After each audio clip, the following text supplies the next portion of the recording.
মাসে 25,000 টাকা fixed income, নিয়মিত রোজগার। শুনতে কেমন লাগছে? আজকের দিনে যখন শহরে একটা ঘর ভাড়া 6 থেকে 8,000 টাকা, বাজারের খরচ আলাদা, বিদ্যুৎ, মোবাইল, যাতায়াত সব মিলিয়ে এক প্রাপ্তবয়স্ক মানুষের ন্যূনতম খরচ 12 থেকে 15,000 টাকার নিচে নামে না, তখন 1500 টাকার ভাতা যে যথেষ্ট নয় তা অনেকেই বলছেন। এই বাস্তবতার মাটিতে দাঁড়িয়ে বড় ঘোষণা করতে চলেছে ভারতীয় জনতা পার্টি। দলীয় সূত্রে খবর, আসন্ন সংকল্পপত্রে 18 থেকে 40 বছর বয়সী বেকারদের জন্য মাসে 25,000 টাকা উৎসাহ ভাতা দেবার প্রস্তাব রাখা হচ্ছে। কিন্তু এই ঘোষণা যতটা আকর্ষণীয় ততটাই প্রশ্নে ভরা। কে পাবেন, কিভাবে পাবেন, সত্যিই কি 25,000 টাকা হাতে আসবে, আর এর বিনিময়ে কি শর্ত থাকবে? এই প্রতিবেদনে আমরা পুরো বিষয়টা খুঁটিয়ে বিশ্লেষণ করছি, সহজ ভাষায়, পরিষ্কারভাবে। অনেক রাজ্যে বিভিন্ন ধরনের বেকার ভাতা চালু আছে, কোথাও 1000 টাকা, কোথাও 1500 টাকা। বিজেপির দাবি এই অঙ্ক দিয়ে প্রাপ্তবয়স্ক মানুষের সংসার চালানো সম্ভব নয়। বাস্তব চিত্রও তাই বলছে। ধরা যাক, শহরে এক রুম ভাড়া 6,000 থেকে 8,000, রেশন এবং বাজার 5,000 থেকে 7,000, বিদ্যুৎ, মোবাইল, যাতায়াত 2,000 থেকে 3,000 টাকা, সব মিলিয়ে ন্যূনতম 12 থেকে 18,000 টাকা মাসিক খরচ। সেখানে যুবসাথীর 1500 টাকা ভাতা কার্যত প্রতীকী সাহায্য। এই জায়গা থেকেই 25,000 টাকার প্রতিশ্রুতি রাজনৈতিকভাবে শক্তিশালী বার্তা দিচ্ছে। আমরা বাস্তব বুঝি। বিজেপি সূত্রে জানা যাচ্ছে, এই ভাতা নিছক বসে থাকার ভাতা নয়, এর সঙ্গে যুক্ত থাকবে প্রশিক্ষণের শর্ত। অর্থাৎ আবেদনকারীকে নির্দিষ্ট স্কিল ট্রেনিং প্রোগ্রামে অংশ নিতে হবে। প্রশিক্ষণ মাঝপথে ছাড়লে ভাতা বন্ধ। এই বিষয়ে বিজেপি নেতা তাপস রায় কি বলছেন, শুনবো। আমরা কিন্তু ফাইনাল করব না কিছু, আমরা খসড়া করে রাজ্য এবং কেন্দ্রীয় নেতৃত্বের হাতে তুলে দেব। এখন 1043টা বাক্স গেছে ইমেলে, ওয়েবসাইটে এবং টোল ফ্রি নাম্বারে। যেমন আমরা সাংবাদিকদের কাছেও চেয়েছি, বহু সাংবাদিকও দিয়েছেন। আমরা বিভিন্ন রাজনৈতিক দল যারা বাংলার মানুষ, বাংলাকে ভালোবাসে, বিভিন্ন পেশার, বিভিন্ন জাত পাত, ধর্ম, বর্ণ নির্বিশেষে, এবং রাজনীতি করেন যারা, তারাও যে কোনো রাজনৈতিক দলে, যদি বিজেপি করেন তারাও দিতে পারেন, সিপিএম দিতে পারেন, কংগ্রেস দিতে পারেন, তৃণমূল দিতে পারে। তো সুতরাং সেইগুলো প্রস্তাব যত এসেছে সেইগুলো কম্পাইলেশন হবে, তারপরে সেইগুলো আমরা কমিটি বসবো, বসে খসড়া করে দেবো। সেই খসড়া প্রস্তাব পাবলিক হবে, সেটা অ্যাপ্রুভাল হয়ে আমাদের রাজ্য এবং কেন্দ্রীয় নেতৃত্বের মাধ্যমে। নির্দিষ্ট উপস্থিতি বাধ্যতামূলক। এই মডেল অনেকটা ট্রেনিং প্লাস স্টাইপেন্ড মডেলের মতো। সরকারি ভাষায় বলা যেতে পারে স্কিল ডেভেলপমেন্ট লিঙ্কড ইনসেন্টিভ। কারা পাবেন? প্রস্তাব অনুযায়ী বয়স 18 থেকে 40 বছর, বেকার হতে হবে, সম্ভবত নথিভুক্ত হতে হবে সরকারি পোর্টালে, প্রশিক্ষণে যোগ দেওয়া বাধ্যতামূলক। এখানেই উঠছে বড় প্রশ্ন, বেকার প্রমাণ করবেন কিভাবে? ভারতে অনেকেই ভাবেন যে 2 দিন কাজ 3 দিন বসে, তারা কি বেকার হিসেবে গণ্য হবেন? এখন আমি সব থেকে গুরুত্বপূর্ণ প্রশ্নে আসি। ধরা যাক 10 লক্ষ যুবক এই স্কিমে যোগ দিলেন, মাসে 25,000 টাকা, মানে বছরে 3 লাখ। 10 বছরে মানুষের জন্য বছরে খরচ 30,000 কোটি টাকা। সংখ্যা বাড়লে খরচও আকাশ ছোঁয়া। তাহলে এই অর্থের উৎস কি? রাজ্যের বাজেট, কেন্দ্রীয় সহায়তা, নতুন কর? এই প্রশ্নের উত্তর এখনো স্পষ্ট নয়। বেকারত্ব এখন জাতীয় ইস্যু। বিভিন্ন রিপোর্ট অনুযায়ী যুবকদের মধ্যে বেকারত্বের হার বেশি। এই প্রেক্ষাপটে 25,000 টাকার ঘোষণা নিঃসন্দেহে রাজনৈতিকভাবে আকর্ষণীয়, বিশেষ করে প্রথমবার ভোটারদের কাছে। এটা কি নির্বাচনী কৌশল নাকি বাস্তবায়নযোগ্য পরিকল্পনা? প্রশিক্ষণের মডেল কেমন হতে পারে? যদি সত্যি স্কিম চালু হয়, তাহলে সম্ভাব্য প্রশিক্ষণ ক্ষেত্র আইটি, ডিজিটাল স্কিল, ইলেকট্রিক্যাল এবং mechanical trade, health care, assistant, retail management. সরকার চাইবে ভাতা নেওয়া যুবকেরা ভবিষ্যতে চাকরি বা স্বনিযুক্তির সুযোগ পান।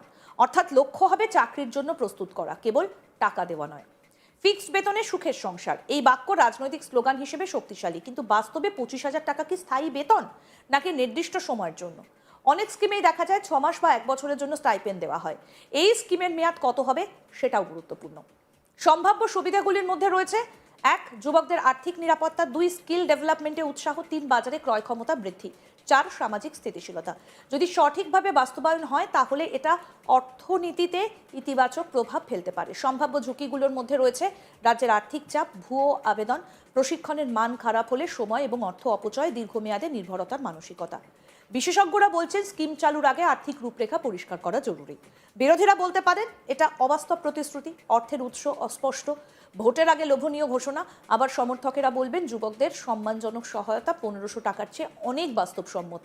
রাজনৈতিক বিতর্ক তীব্র হবেই। যদি স্কিম চালু হয় তাহলে সম্ভাব্য ধাপ কি কি?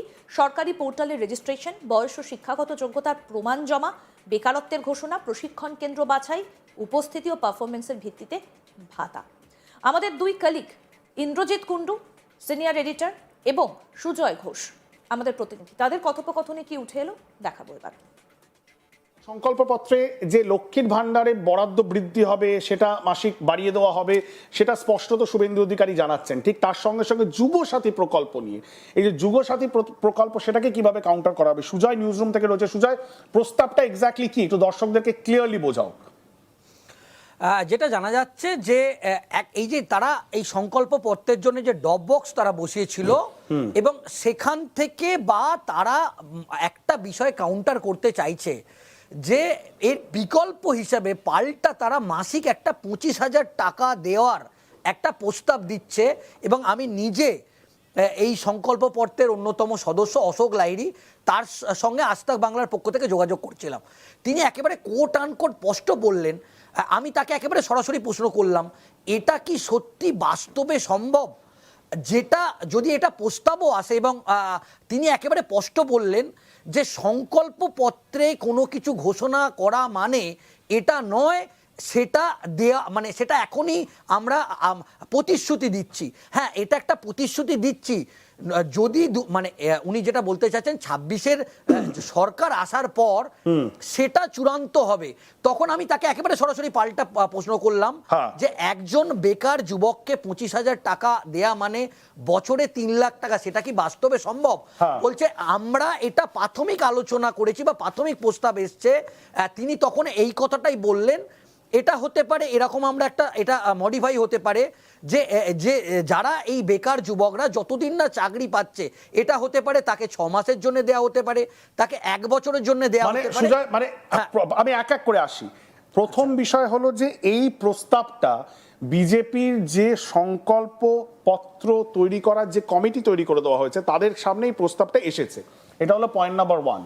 তাহলে বাস্তবের যে চিত্রটা, যে এই মুহূর্তে যুবসাথী প্রকল্প ঘোষণা করার পর তার একটা চূড়ান্ত সাড়া পাওয়া গেছে, সেটাকে কাউন্টার করার একটা প্রয়োজনীয়তা প্রধান বিরোধী দল হিসাবে বিজেপি অনুভব করছে। 1, 2, এই প্রস্তাব টেবিলে রয়েছে। 3, অ্যামাউন্টটা তুমি বলছো 25,000, সূত্র মারফত যেটা জানা যাচ্ছে যে মাসিক 25,000-এর একটা অ্যামাউন্টের গল্প অ্যাটলিস্ট টেবিলে রয়েছে। কিন্তু এই যে তুমি যেটা বলছো যে যদি সেটা মাসিক 25,000 হয়, তাহলে বাৎসরিক সেটা কয়েক লক্ষ টাকায় গিয়ে দাঁড়াচ্ছে। সেই জায়গায় দাঁড়িয়ে এত বড় অঙ্কের একটা টাকা এত বড় শ্রেণীর মানুষকে দেওয়া, যদি বিজেপিরই এটা ক্যাম্পেইন হয় যে রাজ্যে বেকারত্ব অনেক হার অনেক বেশি, কোটি কোটি ছেলে বেকার, তাহলে সেক্ষেত্রেই ছেলে মেয়ে তাদেরকে এত টাকা দেওয়া যোগান করা অর্থনৈতিকভাবে সেটাও একটা বড় প্রশ্নের চিহ্নে পড়বে।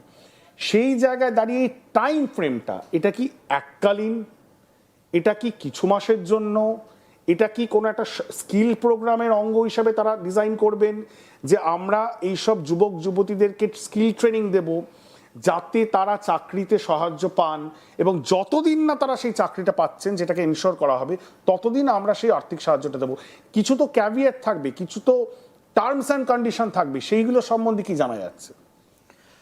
সেটা একেবারে তিনি যেটা স্পষ্ট করে জানালেন যে এটা প্রাথমিক পর্যায়ে তারা কিন্তু আলোচনা করেছে, এবং তিনি এটা স্বীকার করে নিলেন।